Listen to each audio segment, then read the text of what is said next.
estudiando una serie titulada Israel, la higuera y los últimos días. Esta es la cuarta conferencia. De veras se los digo con todo mi corazón.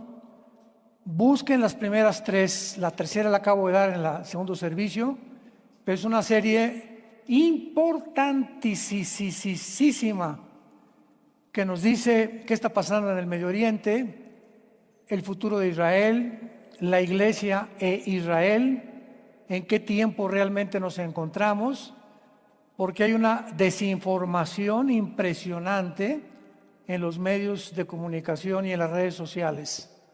Así que mi pueblo pereció porque le faltó conocimiento, dice el Señor. En esta serie estamos tratando de ubicarnos claramente porque hay aparentemente en la Biblia algunas contradicciones, aparentes contradicciones. Una dicen es que nadie sabe el día y la hora. Es correcto, amén. Nadie sabe el día y la hora del regreso de Cristo. Pero por otro lado, la Biblia también nos dice que sí sabemos las señales de los tiempos en que podemos vivir. Cristo en Mateo 16 les dijo a los fariseos que eran unos hipócritas porque podían distinguir los arreboles y cuando se juntaban las nubes podían decir va a llover, pero ellos no fueron capaces de discernir los tiempos en que Jesucristo iba a venir.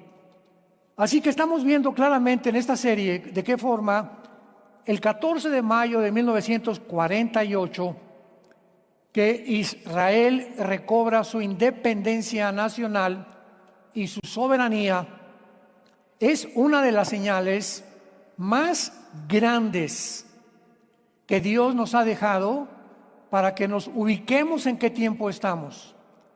Porque si Israel no hubiera regresado en 1948, fíjense lo que les voy a decir, la profecía, por ejemplo, de Ezequiel 38 y 39, de Gog y de Magog, que es la Tercera Guerra Mundial, no hubiera podido regresar y cumplirse esta profecía porque, como vimos en la conferencia anterior, Israel tenía que estar en su tierra para que se cumpliera la profecía donde el profeta Ezequiel dijo que cuando viniera la alianza de naciones a atacar a Israel, Israel tenía que estar viviendo en paz y con seguridad. Cosa que hace 2700 años, desde que Ezequiel escribió esto, Israel desde el 48 no ha tenido un solo día que no le estén lanzando bombas, misiles o cohetes. Si Israel no hubiera regresado en el 48, ¿cómo podían reconstruir el tercer templo?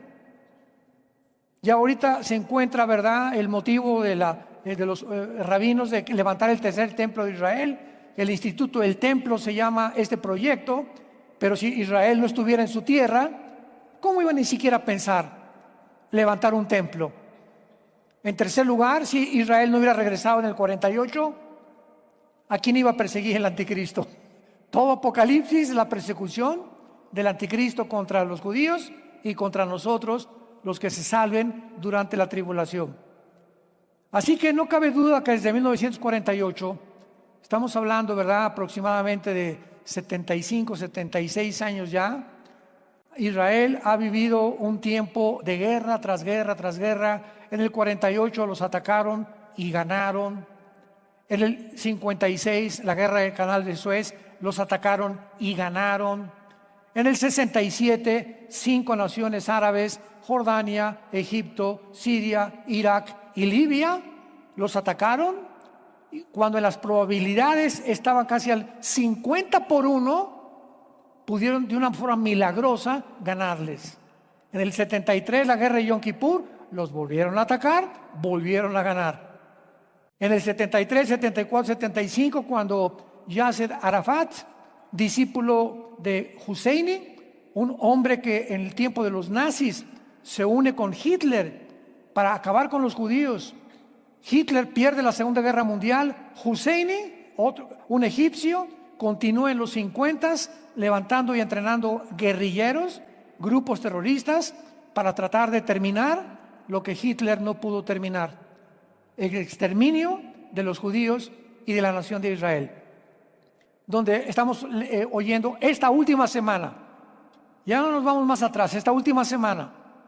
Israel, de una forma milagrosa, acaba de acabar con Yahya Sinwar, el director principal y líder del grupo terrorista Hamas.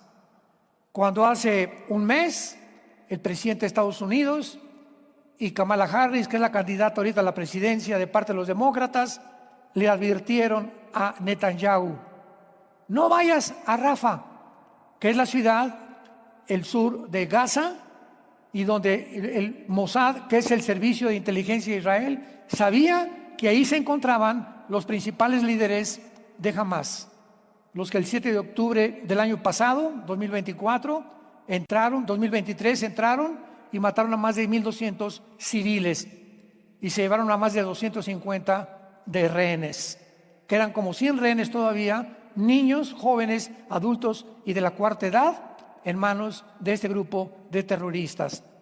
Hace 2 días acaban con este hombre en Rafah. No hizo caso Netanyahu ni Estados Unidos. El presidente Macron de Francia es que ya no le manden más armamento a Israel. Vamos a embargar las armas a Israel. Si Netanyahu hubiera hecho caso de esto, nunca hubieran encontrado a Yahya Sinwar, el presidente y el líder del grupo terrorista de Hamas. Ahora ya Hamas parece que está completamente extinguido. Antier, más de 600 terroristas de Hamas se hincaron y se rindieron a Israel. Ya no queremos pelear con ustedes. Dice en México: no le saques. Y ahora la guerra es al norte con Hezbollah, y lo mismo están: no entren por favor a Hezbollah porque quieren entrar con tropas. Hezbollah es un grupo terrorista también financiado por Rusia y por Qatar, que son las 2 naciones principalmente que financian a más de 7 grupos terroristas. Y están diciendo, ¿verdad?, es que si Israel entra al Líbano va a haber personas civiles muertas, etcétera, etcétera, cese al fuego. Y si ellos no entran a eliminar a Hezbollah, Israel tiene una obligación, como cualquier presidente, dictador o rey de cualquier nación de la historia de su nación. El presidente, el líder de una nación, tiene que proteger al pueblo. ¿De acuerdo? Y cuando somos atacados por una nación, imaginémonos que Guatemala nos comienza a lanzar misiles. ¿Vamos a cruzarnos de brazos? Y que Guatemala se meta y que se lleve de Quintana Roo a más de 500, 600 personas de rehenes. ¿Nos vamos a quedar cruzados de brazos? ¿El gobierno de México? No sería gobierno. Entonces lo único que ha hecho Israel es defenderse y tratar de, eliminando los grupos terroristas, evitar y proteger en el futuro a su pueblo. Que no vuelva a suceder lo que pasó el 7 de octubre y lo que ha pasado ya hace 73, 72 años, que todos los días bombas y bombas y bombas y cohetes, misiles. Ya estuvo suave, ¿no? Ahora sí nos vamos de veras contra ustedes. Y todo esto está completamente desvirtuado por los medios masivos de comunicación, las redes sociales, que están completamente y son antisemitas. Escuchen esto: la mayor parte de los gobiernos del mundo son antisemitas. Las naciones de Occidente, principalmente Europa y el continente americano, la mayoría son antisemitas, apoyando todas casi la Agenda 2030, que tiene como principal, en su punto más importante, la ideología de género. Busca y googlea Agenda 2030 y vas a encontrar nunca la palabra sexo. Fíjense a dónde estamos yendo, síganme con mucho cuidado. Vas a encontrar la palabra género. Suprimieron la palabra sexo. Y qué interesante a la luz de la Biblia, que todo este desarrollo y planeación de las naciones con el 2030 estén enfocadas principalmente en atacar la familia, en procurar que los hombres ya no se casen con mujeres, ni las mujeres con hombres. en tratar de confundir a los niños de tal manera que el niño ya no se sienta macho ni la niña se sienta hembra. Que puedan comenzar a considerar en sus mentes aún no desarrolladas neurológicamente que pueden cambiar de sexo. Y que se les comience a ofrecer, como en Canadá, operaciones de transgénero quirúrgicas sin la intervención de los padres. ¿Por qué ese ataque a la familia, al matrimonio y a confundirnos de nuestra identidad? La Biblia lo dice claramente. Si podemos considerar que estamos rodeados de un mundo invisible de tinieblas por el príncipe de las tinieblas, el padre de las mentiras, entonces el principal enemigo para el Satanás desde el principio de la creación, Génesis 3:15, la profecía a la mujer, de tu semilla herirás en la cabeza a la semilla de la mujer, y tú herirás a la semilla de la mujer en el talón. Desde el principio hay una guerra genética donde iba a descender el Mesías a través de casi 5,000, 6,000 años para que pudiera realmente venir como el libertador.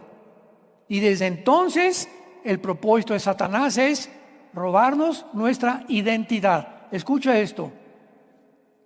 Fíjate la mala estrategia de este ser que se llama Satanás, el diablo, el dragón, el príncipe Belcebú, el príncipe de las tinieblas, el príncipe de este siglo, en fin, todos los títulos que se dan. ¿Recuerdan ustedes Daniel capítulo 1? ¿Cómo comienza Daniel capítulo 1? Bueno, un rey en Babilonia llamado Nabucodonosor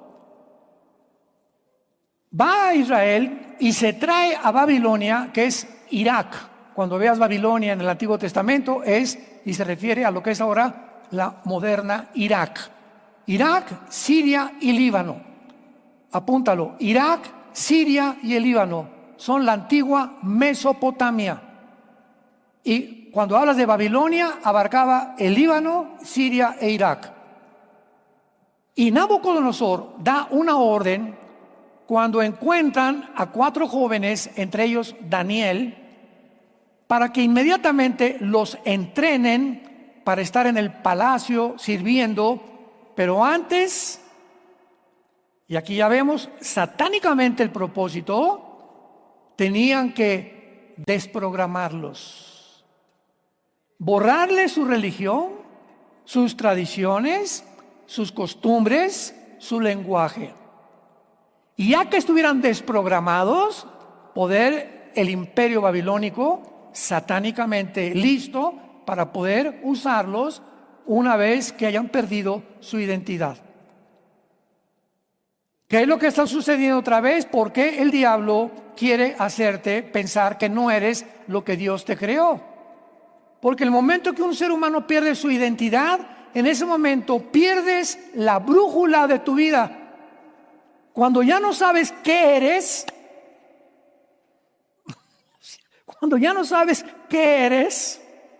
si eres hombre o si eres mujer, en ese momento tu identidad está completamente confundida y ya no tienes una guía en tu vida para guiarte, porque cuando se pierde la identidad del género, se pierde todo. Y en ese momento te vuelves vulnerable a los ataques, a los dardos, como dice Efesios 6, del maligno en tu vida. Porque ya te puede manejar y manipular y puede meterte en la identidad que él quiere en tu mente para que tú actúes conforme al nuevo programa que Satanás te mete a través de ideas que no vienen de la Biblia, sino que vienen del mundo secular. Y cuando la humanidad crece y las sociedades crecen y se desarrollan bajo este programa, es cuando sabemos que es una generación de psicópatas. ¿Quién es un psicópata? Psicológicamente hablando, es una persona, número uno, que le gusta ver a las personas sufrir. Por ejemplo, los nazis eran psicópatas porque les gustaba a la gente sufrir. El grupo de Hamás llegaron a los kibutz de Israel el pasado 7 de octubre del 2023 y entraron, y a los niños de 5 o 6 meses entraron a atacar, no a soldados. No dirigieron su ataque a soldados israelíes, dirigieron su ataque a civiles. Y comenzaron con los niños de 5 o 6 meses nacidos a meterlos en un horno enfrente de los papás, en sus casas en microondas. A las mujeres abrirles con un cuchillo el vientre. A los papás sacarle los ojos enfrente de la mamá. Después cortarle las manos. Si las atrocidades que ellos hicieron no se consideran de psicópatas, no sé qué otra palabra o adjetivo calificativo se les pueda denominar. Y no solamente eso, sino que ahora el mundo entero, ¿verdad? En lugar de vamos a orar por los rehenes, por el amor de Dios, el día que secuestran a tu hija, a tu hijo, a tu bebé de 6 meses, ¿qué harías, verdad? Oren, por favor. No, el mundo dijo que liberen a Hamás. O sea, estamos en un mundo donde ya la gente ha perdido la brújula. Cuando llegan los estudiantes de la Universidad de Columbia, de Yale, de Princeton, de Oxford en Inglaterra, a desfilar en las calles, desde el mar hasta el río, ¿verdad? Libertad al mundo, a los palestinos, es cuando dices tú, ¿cómo pueden estudiantes se supone con un nivel académico para que estés en Harvard o en Columbia o en Boston o en Yale, pues tener una característica importante que es la inteligencia? No cualquiera estudia en estas universidades, pero ¿a qué grado están completamente tan desarticulados mentalmente, sin ninguna brújula, donde por un lado son muy inteligentes en cuanto a las materias y al conocimiento y a la filosofía, pero el otro lado de su cerebro está completamente desconectado de la realidad? ¿Es posible que haya seres humanos así? ¿Que haya personas como Hitler? Una mente impresionante de sabiduría, de conocimiento, de inteligencia. La red de inteligencia que hizo en Europa Occidental fue impresionante, y en Oriental también. Y la red que tenía en todo lo que él desarrolló como los sistemas de servicio secreto por Himmler, impresionante. Pero ese hombre, al mismo tiempo que tenía un conocimiento y una sabiduría diabólica. Entonces vemos que hay personas que son muy, muy inteligentes, pero son completamente brutas, completamente incapaces de concebir el mundo como es el mundo. Y es cuando una persona, en el libro de Oseas, dice el profeta, son tortas no volteadas. O sea, yo agarro una hamburguesa y la pones a freír, para que me entiendan, y le fríes la mitad de la hamburguesa y la sacas sin que la voltees, y la otra mitad se fría también.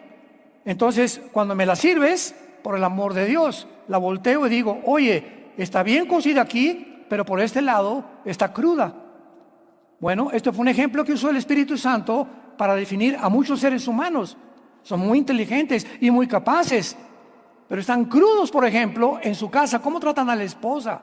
¿Cómo tratan a los hijos? Son adúlteros, borrachos, parranderos y jugadores, pero son presidentes de la compañía, y son presidentes de un país, y son diputados, y son senadores, y en su familia son completamente un asco. En cuestiones espirituales, de valores, de ética y de moral, están reprobadísimos. No conciben realmente el mundo como el mundo es. Y esta es una realidad que tenemos que luchar para evitarla, porque, vuelvo a repetir, el mundo ahora está lleno de antisemitas. Inclusive hay cristianos que se dicen cristianos y están en contra de Israel porque no entienden. Este es el propósito de esta serie. Yo preparé esta serie hace 6 años, tal vez, sin saber que íbamos a llegar a este punto donde tenía que comunicarle esto. Yo estuve guardando mis hojas y guardando, investigando, etcétera, etcétera, hasta que hace 4 o 5 meses me dijo el Señor, es la hora de compartir esto al mundo. Esta información es para este momento preciso en que estamos viviendo. Vemos nosotros también que también se inventaron falsas doctrinas con todo este movimiento de mentiras que hay en las redes sociales, etcétera, etcétera, que hicieron creer a los cristianos que Israel ya había sido desplazado por Dios y que la iglesia había tomado su lugar. Se llama la teología herética del reemplazo. No, ya Dios no tiene que ver nada con Israel, ellos pecaron, los abandonaron, la iglesia ahora es el Israel de Dios, la iglesia ahora es la que se va a levantar. Y aunque hay cierta verdad en esto, no es una verdad completa, porque siempre una mentira con un poquito de verdad surte mejor ejemplo. Cuando las tinieblas tienen un poquito de luz, surte un mejor ejemplo. Entonces se comenzó a enseñar esto, ¿verdad? Y reemplazaron a Israel. Y las promesas de Abraham, que es incondicional a Israel, no la tomaron en cuenta. Borraron de la Biblia Romanos 9, 10 y 11, 3 capítulos del libro de Romanos, que es Romanos es la constitución de la iglesia cristiana, porque están las principales doctrinas esenciales de la palabra de Dios. Esos 3 capítulos los dedica el Espíritu Santo a enseñarnos que no nos envanezcamos por el hecho que Israel haya caído, sino que recobremos realmente nuestra mente y sepamos que Dios no ha olvidado a Israel. Y que así como cayeron, poderoso es Dios para volverlos a levantar. Entonces, ¿de dónde sacan tantas barbaridades? Y están llenando las redes sociales de eso. Entonces, todo esto es importantísimo para que podamos entender, ¿verdad? Aún peor, ¿verdad? Comenzaron a usar más tarde doctrinas demoníacas como justificaciones teológicas para llevar algunos actos más terribles de la historia, como las cruzadas por el Vaticano, la Inquisición y el nazismo, con el Holocausto, con más de 6 millones de asesinados. Llegó un momento en que la iglesia romana dijo: no, es que aquí tenemos que matar a los musulmanes, y ¿verdad? Y hicieron las cruzadas, mataron a miles de musulmanes.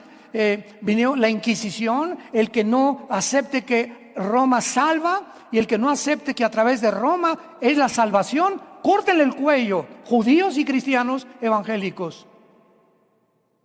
Famoso Torquemada de España, que dirigió la Inquisición. Sin embargo, la Biblia, verdad, es clara. Una vez que ocurrió el primer evento de los últimos tiempos, el renacimiento de Israel, el segundo evento es el rapto de la iglesia. Y el diablo está tan consciente de eso, que así como ha tratado de manchar y de distorsionar, ¿verdad?, y de sacar completamente de su contexto el programa de Dios en la Biblia de Israel, ahora lo está haciendo con la iglesia.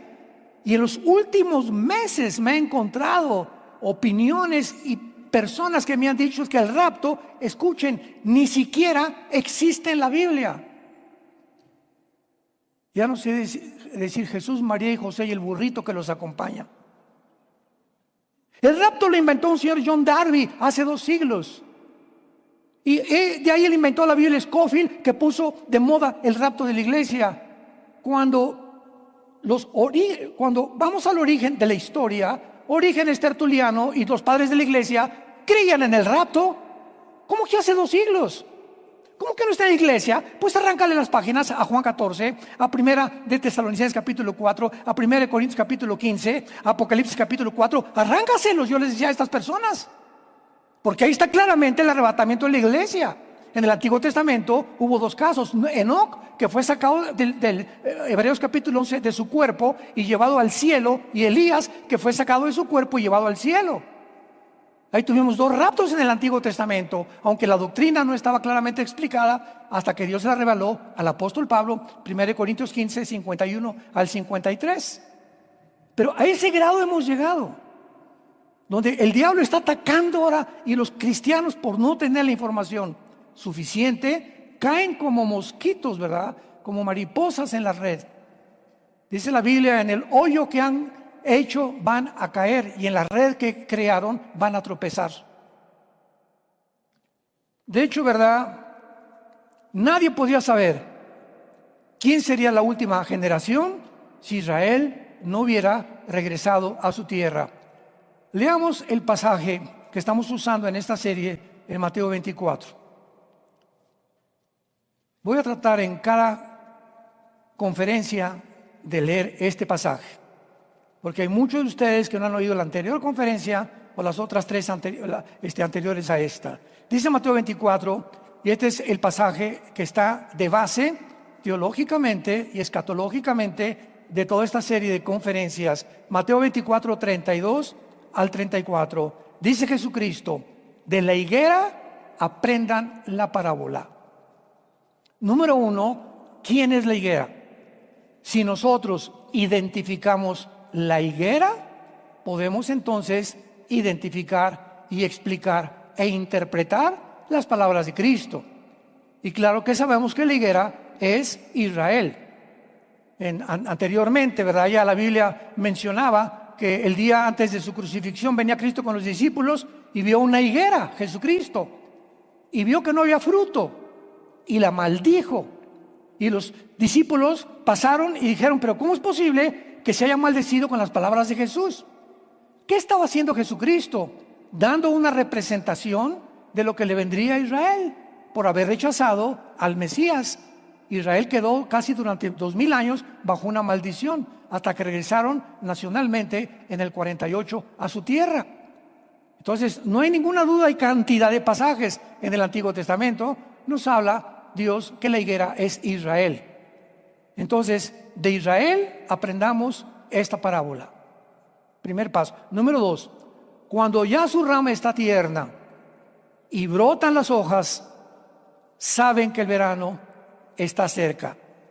Así también ustedes, cuando vean todas estas cosas, conozcan que está cerca a las puertas.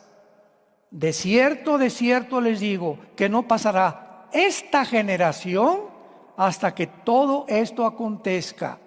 ¿Qué es lo que nos está diciendo Jesucristo cuando escribió estas palabras? Israel, a los 70 años después de Cristo, llegó el general Tito romano, enviado por Vespasiano, su papá, de Roma, y arrasó con Jerusalén. Y algunos años después, en el año 135, Bar Kokhba, otro judío, volvió a rebelarse, y entonces Roma acabó totalmente con Jerusalén y la tierra de Israel. Y desde el año 130 o 70 después de Cristo hasta 1948, Israel vivió exiliado, los israelitas, en Francia, en Rusia, en España, en México, en todas las naciones. Y después de casi 2000 años, ¿quién se iba a imaginar? Porque es un caso único en la historia.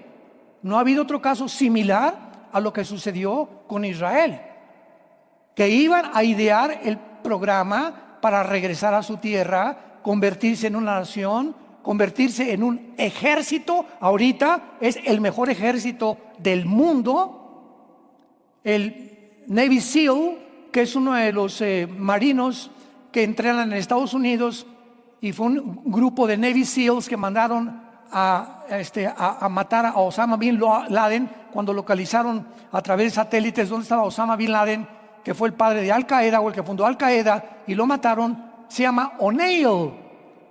Y ayer acaba de dar una conferencia este ex Navy SEAL, que él fue el que mató a Osama Bin Laden subiendo las escaleras de Osama Bin Laden. Se paró Osama Bin Laden y le disparó paz en la frente y creo que también en el pecho. Murió inmediatamente Osama Bin Laden. Pues acaba de decir hace 3 días, Israel es el ejército más poderoso que he conocido y es el mejor estratega militar en la guerra urbana que cualquier otro ejército haya tenido, porque es el primer ejército que, en primer lugar, nunca antes de entrar a un lugar les avisa a los civiles que se salgan del lugar. Y número 2, nunca ha habido un ejército hasta ahorita que luche contra otro ejército vestidos de civiles. Todas las guerras son, ¿verdad? Los americanos de verde, los alemanes de negro, o sea, todo ejército tiene un color en su uniforme. Pero aquí Israel se enfrenta con un ejército de guerrilleros urbanos en una ciudad donde entras y no sabes el que está con un saco, con un suéter, si debajo trae un R-15 o un AK-47. Entonces es el primer ejército en la historia que le enseña al mundo cómo pelear en una ciudad. Y de una forma paradójica, fue el sueño de Castro y del Che Guevara. Cuando Castro mandó al Che Guevara a Bolivia en el siglo pasado para continuar con la guerrilla urbana, fracasó completamente el Che. Y le comunicaron a Estados Unidos: oye, aquí está este señor que ustedes están buscando. Se fue con 6 o 7 soldados. Agarran al Che, lo matan, ¿verdad? Y termina el sueño de expandir la guerrilla urbana en Latinoamérica. Entonces nadie lo había logrado más que Israel hasta el siglo XXI. Que pueden entrar a una ciudad y en medio de los civiles, y por eso lo han acusado, toda la propaganda, mentiras, Israel ya a los de Gaza y mataron a 30,000 y había niños, y después se investiga que los niños que murieron es porque en la casa de esos niños y de esa familia los del grupo de Hamás habían puesto cohetes en las casas y en las escuelas primarias y en los hospitales. Este grupo, que ni siquiera le importa a su pueblo, los palestinos, pusieron cohetes en lugares para que Israel no los pudiera atacar y culpar cuando Israel los atacara de que eran genocidas. Y todo esto se lo traga el mundo, se lo cree el mundo. Impresionante, increíble, al grado que hemos llegado de desinformación y de credibilidad de un mundo dominado por el padre de las mentiras, que es Satanás. El otro día, hace como 3 o 4 días, hubo una entrevista. Una señora que se llama Adela Micha, que es judía, entrevistó a un historiador. Buenísima entrevista. Y ella le pregunta al historiador: he oído pocos historiadores como este muchacho, también informados sobre el Medio Oriente en toda mi vida como él, la información que él tiene. Y cuando ella le estaba preguntando acerca de esto, ¿verdad? Le estaba preguntando: pero ¿cómo es posible que Israel pueda no perder? O sea, en el 48 ganaron, en el 56 ganaron, en el 77 ganaron, y no han podido acabar con ellos. Estamos hablando de 30, 40 millones de naciones alrededor de él que juran exterminarlo. ¿Qué es lo que está detrás de esto? Bueno, cuando ya la historia, ¿verdad?, no puede dar una respuesta más que, bueno, es el mejor ejército, nosotros tenemos una respuesta, simplemente es porque tienen a Dios de su lado. ¿Qué significa la palabra Israel? ¿Se acuerdan cuando le cambió Dios a Jacob el nombre? Que luchó con un ángel, que le dijo Dios: ahora tu nombre es Yisrael, que significa el que lucha al lado de Dios. Y por eso ahora Romanos capítulo 2 y Romanos capítulo 4 y Romanos capítulo 9, 10 y 11 nos llaman a nosotros, que fuimos injertados en la iglesia, en el olivo que es Israel. Y ahora nosotros, al aceptar a Jesucristo, que es el Mesías, el Salvador de Israel, que ellos crucificaron, al recibir la primera iglesia que fue judía, la primera iglesia cristiana, al tener una Biblia que es judía, verá, menos el Nuevo Testamento, y al ver que estamos heredando nosotros las riquezas de los que pudieron propagar en el mundo los valores morales, éticos, de conducta, a un mundo como Atenas, que era la campeona de la democracia y del no sé qué tantas cosas. Y Atenas, en una proporción de 5,000 atenienses, tenían 30,000 esclavos. Y en aquel mundo todo era eso, era un aprovechamiento de eso. Y llega el Antiguo Testamento y la Torá, y llega la Biblia y entra al mundo occidental, y los occidentales se espantan porque la Biblia va en contra de eso, de la esclavitud. Los esclavos de la Biblia eran siervos. Es como tu muchacha que trabaja contigo y le das un salario, pero no eres esclavo, porque la palabra doulos en el griego significa el que atiende al otro. No el esclavo como el que actualmente se acostumbra, ¿verdad? Como los negritos en Estados Unidos en los 50, 60, que los colgaban, los ahorcaban, los perseguían y violaban a las mujeres negritas. Entonces viene todo este conocimiento que revolucionó el pensamiento de las naciones occidentales, y Occidente comienza a cambiar. Y le comienza a dar a Occidente la prioridad a la familia, al matrimonio, a los hijos. Los gobiernos, algunos comienzan a ser revolucionados, como Estados Unidos. Estados Unidos se formó con la Biblia. Desde 1776 que hicieron la Constitución de Estados Unidos. ¿Quiénes formaron Estados Unidos en el siglo XVI, XVII? Los peregrinos cristianos que venían huyendo de la persecución de Roma en Europa y llegaron a Rhode Island, a lo que es ahorita toda esa península, ¿verdad?, del lado oriental de Estados Unidos, a Virginia, es el estado de Virginia, y llegaron con la Biblia en la mano los que llegaron a fundar Estados Unidos. Y hasta ahorita, ¿verdad? Yo creo que ya el año que entra, si no sale Trump, van a jurar sobre la Biblia del Mormón o sobre el Corán. Hasta ahorita la Biblia es el libro que basa todo, pero vienen administraciones enemigas al cristianismo, como la que se encuentra actualmente en Estados Unidos, y atacar y a difundir la ideología de género, confundir a los niños, confundir que tú no eres hombre, no eres mujer, y robar nuestra identidad, y a través de los gobiernos debilitar al pueblo para que el pueblo crea todo lo que se nos dice. El primer experimento que hicieron en este siglo fue en la pandemia. Increíble a lo que llegamos. La desinformación, el mundo de mentiras en que estamos viviendo. Ahora veamos claramente que Israel en el 48 no fue un accidente. Fue algo planeado cuidadosamente por Dios, y de eso se trata esta serie. Abran sus Biblias en el libro de Esdras, capítulo 1, y vamos a estudiar las 5 etapas que se tuvieron que planificar, desarrollar, planear para que Israel llegara a su tierra en el 48. O sea, no solamente llegaron y ¡pum!, ya están los judíos en el 48. No. Hay un problema muy grave ahorita con los millennials, como le llaman, o creo que la generación Z, ¿verdad?, que son la última. Estos niños que están naciendo en este siglo XXI y a finales del siglo pasado, hay un problema gravísimo porque no conocen la historia,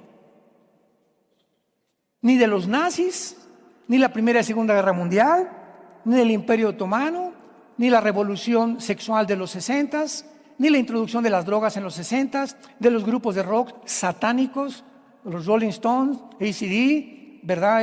Todos estos que comenzaron a introducir, la forma como Dios usó a Michael Jackson para pervertir a 36 niños que los violó en su rancho. Entonces, toda esta historia que traemos del siglo XX se ha exacerbado en el siglo XXI, y estamos en un punto donde yo le decía a mi esposa anoche, le decía: Marta, yo veo a la gente como, porque teníamos un desayuno en mi casa, en la casa de ustedes, antier, y llegaron algunas personas y me dijeron: es que mi hija está estudiando en Londres.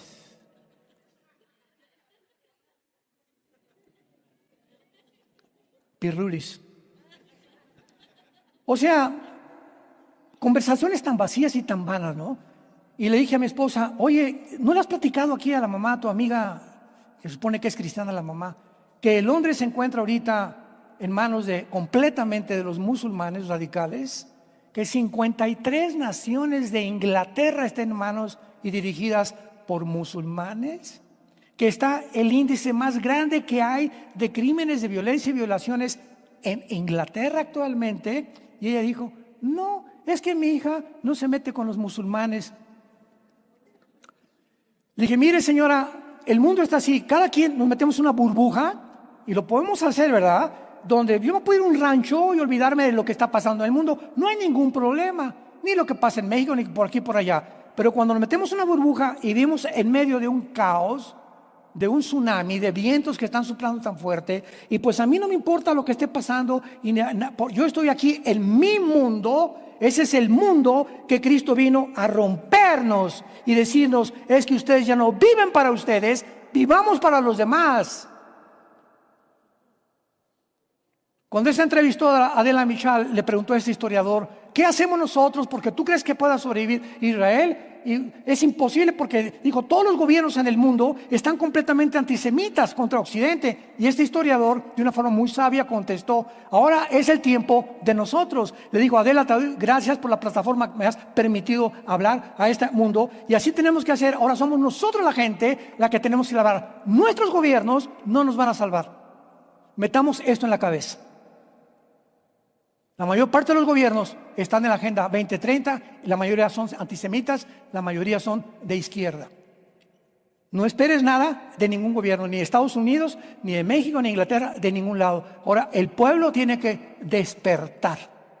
Y ahora como se usa el wokismo, que es el despertar a aquellos que estaban atormentados y que lo están convenciendo, que se levantan en contra de los que tienen, es la forma en la que los cristianos tenemos que despertar ya y cubrir con la sangre de Jesucristo nuestra vida, con el escudo y la fe, la espada del Espíritu, pelear la buena batalla de la fe y decirle al mundo la verdad. A tus amigos, a tus familiares, tal vez en tu oficina, en tu bufete jurídico, en tu consultorio médico, en tu taller de carpintería, la que vende tamales, la que vende tortas. Tenemos que compartir este mensaje al mundo, el amor de Dios en la cruz. Que se arrepientan, viene el tsunami contra el mundo, viene una tempestad tremenda contra el mundo y los cristianos están dormidos. Y es hora, porque nuestra salvación está mucho más cerca que desde el día que nosotros pudimos creer. En el libro de Esdras, en la primera etapa de la restauración de Israel, en la primera etapa, Dios levanta a un hombre llamado Teodoro Herzl, el primer congreso sionista en la ciudad de Basel, Suiza, en el siglo XIX. Ahí levanta Dios a un hombre llamado Teodoro Herzl, y él es el primer judío que comienza Dios a usar en su mente, a despertar en su mente, porque Dios dice en la Biblia: mis ojos buscan hombres y mujeres que se pongan en el camino, en el atajo para vivir para los demás. Dios está buscando a alguien que ame a México y ore por México con pasión, con su corazón. Que si no podemos cambiar el gobierno, que por lo menos tengamos la gracia de seguir predicando este mensaje de salvación en la gracia en Jesucristo. Dios está buscando hombres y mujeres. Dios está buscando, no nos puede forzar a nadie. Entonces este hombre amaba a Israel, tenemos que regresar. Él leyó la Torá y dijo: aquí hay profecías que tenemos que regresar. Y aquí tenemos el primer principio de la Biblia. Cuando Dios va a hacer algo, usa al gobierno y usa a la iglesia. Cuando el gobierno no responde, entonces la iglesia toma la facultad de orar por el principado satánico que está sobre ese gobierno, como en el Antiguo Testamento, sobre Grecia, sobre los medos persas, etcétera, etcétera. Y la iglesia tiene la facultad de cambiar las cosas. El poder de la oración. No se puede cambiar nada en el mundo. Repito, los gobiernos, no esperes nada de ningún gobierno, porque no hay ningún gobierno perfecto. Como decía Winston Churchill, la democracia es de los mejorcitos, pero no es el mejor. ¿Por qué? Porque somos humanos. O sea, ¿qué humano puede inventar, desarrollar una ideología de gobierno que funcione? Hasta ahorita ninguno ha funcionado. Ahorita tenemos pocos gobernantes como el de El Salvador, ¿verdad? De Bukele, Milei en Argentina, que están haciendo cambios radicales en sus gobiernos y que tenemos que orar por ellos. Pero son contados con los dedos de la mano. En Panamá tal vez, en Paraguay tal vez, ¿verdad? En Hungría es un valiente, el primer ministro de Hungría también. Aquí no va a entrar ningún musulmán radical, aquí se va a respetar la Biblia, etcétera, etcétera. Son contados de la mano ya, de las casi 200 naciones que están poblando el mundo actualmente. Y en Esdras encontramos este principio. En el primer año de Ciro, rey de Persia, para que se cumpliera la palabra de Jehová. Vean ustedes cómo para que se cumpla la palabra, Dios actúa. Pero el que no conoce la palabra de Dios no puede hacer que se cumpla la palabra de Dios. Para que se cumpliera la palabra de Dios, despertó Jehová el espíritu de Ciro, rey de Persia, que es actualmente Irán. Y Ciro no era cristiano. Entonces Dios despierta el espíritu de un gobernante. ¿Y qué hizo el rey de Persia? Hizo pregonar por escrito por todo el reino, diciendo: así ha dicho Ciro, rey de Persia: Jehová, el Dios de los cielos, me ha dado todos los reinos de la tierra y me ha mandado que edifique casa en Jerusalén, que está en Judá. Dios quería levantar ya a su casa, su templo, su ciudad de Jerusalén, y comenzó con un gobierno. Y una vez que despertó al gobierno, se fue entonces ahora con su pueblo. versículo 4 y 5. Versículo 5. Entonces se levantaron los jefes de las casas paternas de Judá y Benjamín, los sacerdotes y levitas, todos aquellos cuyo espíritu había despertado Dios para subir a edificar la casa de Jehová, la cual está en Jerusalén.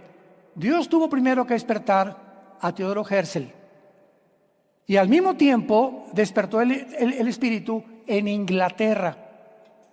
Y cuando Teodoro Herzl hizo la primera propuesta al gobierno de Inglaterra, que era justo que Israel regresara a su tierra, se hizo lo que se conoce como la Declaración Balfour, que quedó pendiente desde casi 1920 hasta que finalmente hicieron caso, y ya en el 45, ¿verdad?, permitió en la Liga de Naciones que Israel regresara a su tierra.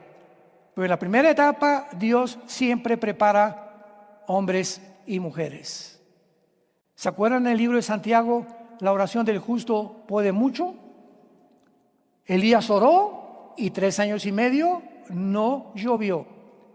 Y él era un hombre sujeto a pasiones, igual que tú, igual que yo. No tenemos la mínima idea del poder que Dios ha puesto en nuestras vidas cuando somos hombres y mujeres de oración. Cuando Dios ve a un hombre junto a su cama en las mañanas siempre, o a las 3, 4 de la mañana, a una mujer hincada o sentada, no importa la posición que tengas, para orar, intercediendo por su esposo, por sus hijos, por su trabajo, Dios va a abrir las puertas de los cielos y no te imaginas las bendiciones que va a derramar sobre tu vida y tu familia. No te imaginas. Pero sin fe es imposible agradar a Dios. Y esta fue la forma como inició el despertamiento de Israel. Lo seguiremos viendo en las siguientes conferencias. Inclinemos nuestra cabeza y digámosle a Dios en este momento. Bendito sea el Dios y Padre de Jesucristo nuestro Señor, que nos ha hecho renacer para una esperanza viva por medio de Jesucristo entre los muertos, para que vivamos una vida diferente a los demás. Saquemos de nuestra vida el egocentrismo, el solo yo, mis intereses, mi dinero, mi casa, mi destino, mi futuro. Porque ya no vivimos para nosotros mismos, sino por aquel que dio su vida en esa cruz y que resucitó para darnos una nueva vida. Y comencemos a interceder ya y a preocuparnos no solamente por nosotros, sino por un mundo necesitado, un mundo que se encuentra a la orilla de un abismo, un mundo que clama, gente estresada, angustiada, incierta del futuro. ¿Qué pasará si cae el dólar? ¿Qué pasará si sube el petróleo? ¿Qué pasará si me quedo sin trabajo? ¿Qué pasará si tengo una enfermedad? En mí tendrán paz, dijo el Señor. Mi paz les dejo, mi paz les doy. No tengan miedo, mi pequeña manada. Estaré con ustedes todos los días hasta el fin de tu vida. Ningún arma forjada contra ti prosperará. Dios condenará toda lengua que se levante contra ti en juicio, porque nuestra salvación no viene de gobiernos, no viene de humanos, no viene de nadie, más que del Dios de la Biblia, que hizo los cielos y la tierra, para mostrarnos a través de Israel que Él es fiel en sus pactos y que si Él fue fiel con Israel, mucho más será con la iglesia que su Hijo ganó mediante el derramamiento de su propia sangre. El que no escatimó a su Hijo, ¿cómo no nos dará todas las cosas si nosotros se las pedimos? Abre tu corazón en esta mañana y dile: Señor mío y Dios mío, perdona mis pecados. Creo que en la cruz pagaste por ellos con tu sangre preciosa. Ya no quiero ser igual. Ya no quiero vivir solamente para mí. Ahora tú me estás haciendo un llamado. ¿Cómo le dijiste a Abraham? Deja a tu padre y tu parentela y obedece el llamado que te estoy haciendo. Y la Biblia dice que Abraham salió sin saber a dónde iba. Esa es la fe. No necesitamos que nos explique Dios muchas cosas, simplemente nos está diciendo, los necesito. Sí, nos necesita Dios, porque Él usa instrumentos. Y dile, Padre, entra a mi corazón, creo que resucitaste de los muertos y dame la vida eterna, el perdón de mis pecados, porque te amo, Jesús, te quiero seguir y darte gracias por tan grande salvación. Amén. Los cielos pasarán y la tierra permanecerá. Los cielos pasarán y mis palabras irán a través de todo el mundo. Es la promesa de Dios para que mi palabra permanezca en los corazones de todos ustedes que Dios nos ha llamado. Y nuestra oración es que ustedes permanezcan firmes en la esperanza hasta el fin en la que Dios nos ha llamado. Y que tengan esa paz que sobrepasa todo entendimiento y más que nunca. Y no te olvides, hoy tal vez, de hablarle a alguien de lo que hizo Jesucristo en tu vida. Porque el Espíritu Santo nos fue dado para que seamos testigos. Hechos 1:8. No para que te encierres y tengas amigos y amigas y familiares y nunca les hables de Cristo. Se podría dudar que tienes a Cristo. Porque el Espíritu que Dios nos ha dado no es un espíritu de cobardía. Es un espíritu para ir en contra de la marea. Por eso nos dicen muchos que somos como salmones, porque el salmón es el único pez que nada en contra de la corriente. ¿Tú vas con la corriente o vas en contra de la corriente? Ahí examínate de qué lado estás. Que tengan mucha paz.